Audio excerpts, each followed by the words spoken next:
Hello, dans cette vidéo, vous allez comprendre pourquoi le rétinol est très souvent supérieur et beaucoup plus intéressant que la trétinoïde. Et oui, je vais vous balancer beaucoup de science. Ce que vous allez voir aujourd'hui, c'est pas un truc que j'ai lu d'un blog, c'est pas un truc qui vient d'un médecin, etc. Non, ça vient d'articles de recherche. C'est vraiment la source de l'information. Il y a eu plusieurs équipes de recherche qui ont donc du coup travaillé sur ces différentes molécules, etc. Donc aujourd'hui, on va parler de quoi? On va parler tout simplement des rétinoïdes, qui est quand même une grande famille. Je pense que les trois les plus connus, c'est rétinol, rétinaldéhyde et enfin acide rétinoïque, qui est connu sous le nom de trétinoïde.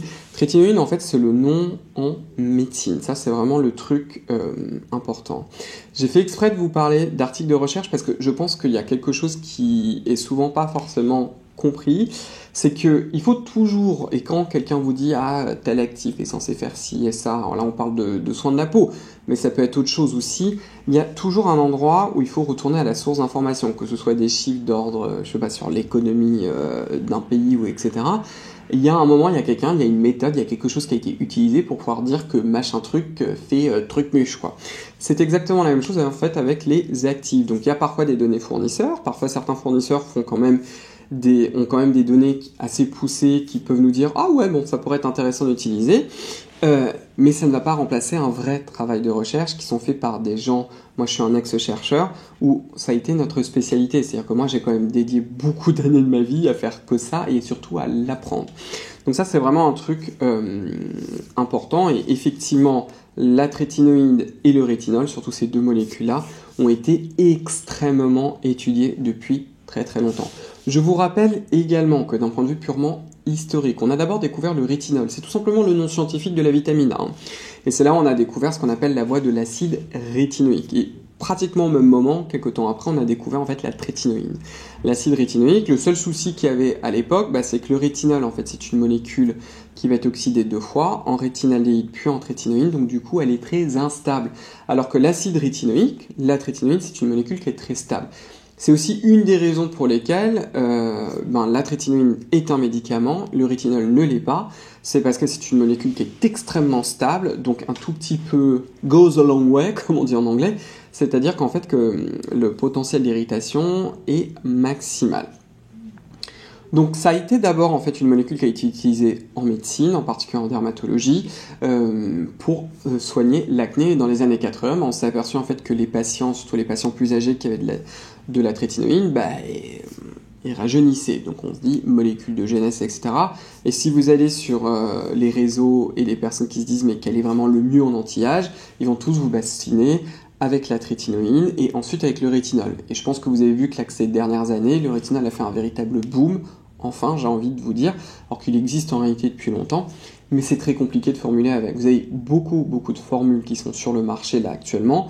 Si vous les achetez, vous les emmenez dans un laboratoire pour regarder combien il y a de rétinol, il n'y a pas grand chose. Ouais. C'est très instable, c'est pour ça que moi je vous parle de très peu de rétinol, parce que je sais très bien que la majorité, c'est de la poudre aux yeux en fait, il a été entièrement dégradé et donc inefficace. Voilà. Je vais aussi quand même vous montrer une petite figure. Donc tout ce que vous voyez là, ça vient vraiment d'articles de recherche. Je vais vous mettre d'ailleurs à chaque fois les références. On classe en fait d'abord les molécules qui sont biomimétiques, c'est-à-dire qui existent vraiment dans votre peau. Vous en fabriquez là en ce moment, on en a besoin. Comme je vous l'ai dit, c'est rétinol, rétinaldéhyde et trétinoïde. Ensuite, vous avez des molécules qu'on appelle l'isotrétinoïne et altitrétinoïne. Alors celle-ci, je la connais juste de nom, mais je ne sais même pas si elle est utilisée. L'isotrétinoïne, en fait, c'est la même chose que la trétinoïne, pratiquement, mais c'est l'image dans un miroir, ce qu'on appelle un isomère. C'est utilisé uniquement sur prescription avec un médicament, c'est ce qu'on appelle aussi le Roaccutane. Voilà. On a développé en fait des rétinoïdes de seconde génération et même de troisième génération, le plus connu étant l'adapalène. Pour quelle raison en fait ça a été développé avec aussi le tazarotène, mais en particulier l'adapalène? Et c'est parce que la majorité des gens à qui on leur colle de la trétinoïde, même quand ils le mélangent à la crème, même quand ils prennent leur temps, etc., ça leur défonce la peau. Voilà. Et ce qui m'amène au point suivant. Là, je vous montre en fait un article sur lequel en fait ils ont étudié le profil de tolérance du rétinol, du rétinaldéhyde et de la trétinoïne. Donc on va regarder par exemple la figure 4 de cet article que je trouve très intéressant parce qu'en fait ça a été fait au cours du temps. Donc ils regardent d'abord 3 paramètres. Ils regardent la rougeur qu'on appelle erythema, c'est ce que vous voyez dans les barres blanches. Ils ont regardé ensuite le scaling, c'est la peau qui pèle, c'est ce que vous voyez en gris. Et enfin ils ont regardé la sensation vraiment de brûlure et même de démangeaison, ce qui s'appelle burning and pruritus, c'est très très sympa. Ce sont en fait les barres en noir. Donc vous avez d'abord dans les colonnes, en fait, on va dire tout à gauche, c'est le RAL, c'est-à-dire le rétinaldéhyde. Vous avez au milieu l'acide rétinoïque et en fait le dernier, c'est tout simplement c'est la crème sans le rétinaldéhyde, c'est ce qu'on appelle le contrôle négatif. Et ensuite ils l'ont regardé au cours du temps. Donc en A c'est après 4 semaines. Ensuite 18 semaines et enfin après 44 semaines, ça c'est en C, donc en fait c'est au cours du temps. Alors qu'est-ce qu'on observe? Déjà on observe qu'avec le rétinaldéhyde, je ne vous montre pas avec le rétinol mais c'est la même chose, que globalement rougeur plus la peau qui pèle plus le grattage, en fait on n'en a presque pas et on peut même voir qu'en C à la fin en fait on a fini par développer une tolérance. Avec la trétinoïne, qu'est-ce qu'on voit? On voit en fait qu'après 4 semaines, à la fin des 4 semaines, on a tout en fait. C'est-à-dire qu'on a la peau qui est rouge, on a la peau qui pèle et ça gratte.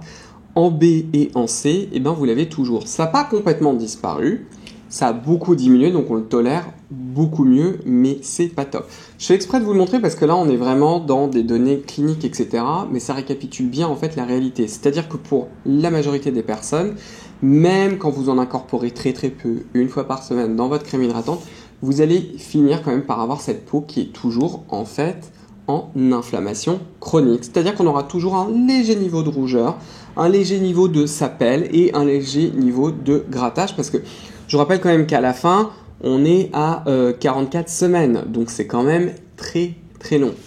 Et c'est ça, en fait, le gros souci de la trétinoïne, c'est que beaucoup de personnes, sur le long terme, ne vont pas être capables de la tolérer. Là, ce que je vous montre, ce sont des données d'articles scientifiques, qu'on soit bien clair. Ce qu'il faut garder en tête, quand même, c'est que certaines personnes, parce que je sais que je vais avoir le commentaire qui va me dire « Non mais moi, ça fait des siècles que je mets de la trétinoïne, il n'y a pas de problème. » Si vous faites partie justement de ces cas-là, où vous n'avez pas de rougeur, vous n'avez pas la peau qui pèle, etc., et que vous tolérez très bien la trétinoïne, s'il vous plaît, continuez, il n'y a pas de souci. Cette vidéo, elle est pour les personnes justement qui ne peuvent pas la tolérer, qui ne doivent pas. Alors ok, mais maintenant finalement le rétinol, est-ce que c'est équivalent à la trétinoïne? La réponse est oui. Alors à partir du moment où vous utilisez un rétinol qui soit correctement dosé, et donc du coup je vais faire exprès de vous montrer ces différentes figures. Alors c'est un article qui est assez historique, c'est pas du tout le seul, je vous le dis tout de suite, je vous montre celui-ci parce que c'est un qui est quand même le mieux fait. Un des effets des rétinoïdes, qui est quand même ultra intéressant, c'est sa capacité à épaissir l'épiderme. Ça ne va pas épaissir la barrière cutanée que vous touchez avec le doigt, au contraire, elle va s'affiner comme une peau jeune, exactement, ça ne va pas devenir ultra fin, non, ça redevient comme une peau jeune, et ça va devenir plus compact, c'est-à-dire beaucoup plus costaud.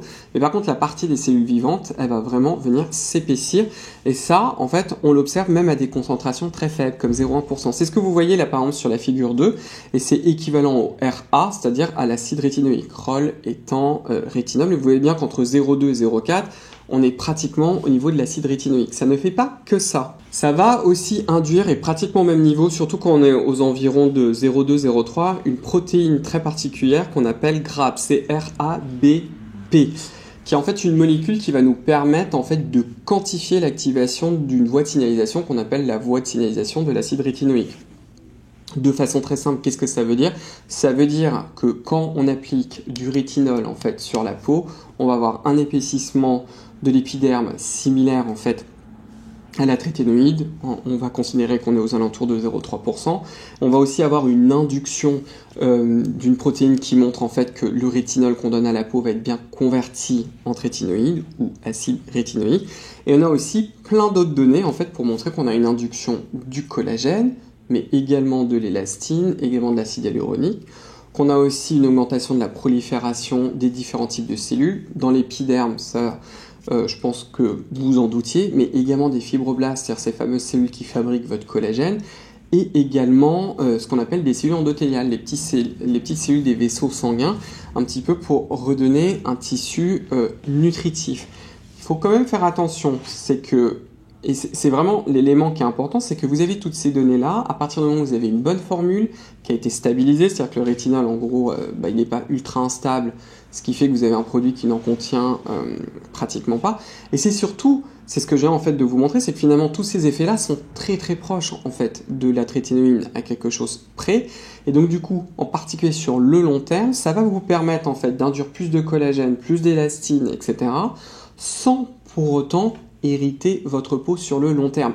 Et c'est vraiment là, en fait, le sujet. Comme je vous l'ai dit, si vous faites partie de ces rares personnes qui peuvent tolérer la trétinoïne, vous n'avez aucun de ces effets-là, votre peau, elle est contente, vous pouvez utiliser d'autres actifs, mais go, allez-y, s'il vous plaît. Mais ce n'est pas le cas de la majorité des personnes. La majorité des personnes, la chose que vous allez avoir, c'est une peau qui va être inflammée, qui va vous gratter tout le temps sur le long terme. Après, vous allez m'écrire en train de me dire, bon, j'ai foutu ma trétinoïne le samedi soir, qu'est-ce que je peux mettre pour réparer ma peau ? Quand c'est au tout début, pas de souci, mais quand ça commence à dépasser 3 mois, ça va pas. Votre peau, là, en permanence, vous allez me l'inflammer. Une peau inflammée, c'est aussi une peau qui vieillit plus rapidement, qui n'est pas confortable, qui n'est pas jolie. Et donc, du coup, vous êtes contre-productif. Et c'est pour cette raison-là que vous m'entendez tout le temps faire la promotion et vous parler du rétinol. Dernier petit point, et c'est ce que je vous ai dit, scientifiquement parlant, et avec la recherche même au niveau des médicaments, c'est bien pour ça que la trétinoïne, maintenant, elle est presque plus prescrite. Je parle d'un point de vue médical, par exemple pour l'acné, qu'on va prescrire l'adapalène. L'adapalène, qui est une molécule synthétique créée par nous, en fait ressemble beaucoup à la trétinoïne, sauf qu'elle est un peu moins irritante que la trétinoïne. Ça castagne quand même. Hein. Et le dernier, qui est aussi le tazarotène, parce qu'il y avait une mode, je vous ai fait une vidéo d'ailleurs assez récemment, oui, il y a des effets anti-âge, etc. Ça, c'est clair. C'est aussi une molécule synthétique qui a été développée, qui fait partie de la 3e génération, c'est ce que je vous ai montré avant. Sauf qu'en fait, le tazarotène, il est pratiquement plus irritant que la trétinoïne. Donc non, s'il vous plaît, oubliez, et ça sert à rien. Si vous voulez plus, parce qu'en général, vous allez vous tourner vers là, parce que vous dites, bon ben voilà, j'ai beaucoup de signes de l'âge, etc.